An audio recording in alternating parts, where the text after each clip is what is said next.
Сүхбаатар дүүргийн засаг даргын тамгын газар болон дэргэдэх хэлтэс аж ахуйн нэгжүүдийн төрийн албан хаагчдын дунд жил бүр уламжлалт болгон зохион байгуулагддаг авилгагүй Сүхбаатар дүүрэг сэдвт эсээ бичлэг илтгэл дэвжээ тэмцээн 3 дахь жилдээ зохион байгуулагдаж байна. Энэхүү авилгагүй Сүхбаатар дүүрэг тэмцээн нь 11-р сарын 5-наас 11-ний хооронд зохион байгуулагдана. Тус тэмцээнийг зохион байгуулснаар авилгын эсрэг нийтийн албанд нийтийн болон хувийн ашиг сонирхлыг зөрчлөөс урьдчилан сэргийлэх, мэдээллийн ил тод байдал мэдээлэх авах эрхийн тухай хуулиудтай холбоотой эрх зүйн мэдлэгийг ажиллуулан авилгаас ангид байх ёстой гэдгийг мэдүүлэхэд оршиж байна.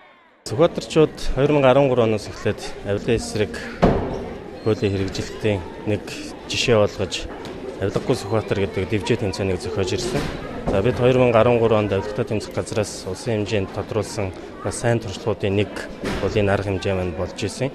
За тэгээд энэ арга хэмжээгээ бас жил болгон уламжлал болгож энэ жил 3 дахь удаага зохиож байгаа. За нийтдээ дүүргийн маань 30-аад хэлтс залав бүх сургуулийн өмнөх боловсролын сургуулийн маань удирдлагууд ерөнхийдөө хуулийн үйлчлэлд хамаарж байгаа бүх байгууллагуудын төлөөлөл бол уг тэмцээнд оролцож байна.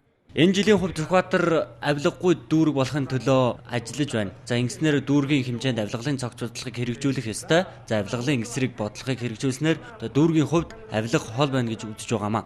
За ингэхийн тулд Сүхбаатар дүүргийн засаг даргын тамгын газраас шатараалтайгаар авилгын эсрэг чиглэсэн үйл ажиллагааг дүүргийн хэмжээнд маш сайн зохион байгуулна. За дашрамд дуулгахад Сүхбаатар дүүргийн тамгын газар нь авилгын эсрэг хэрэгжүүлсэн үйл ажиллагаагаараа 2013 оны авилгын эсрэг сайн засаглалын туршлагыг хэрэгжүүлэгч байгуулах болж байжээ.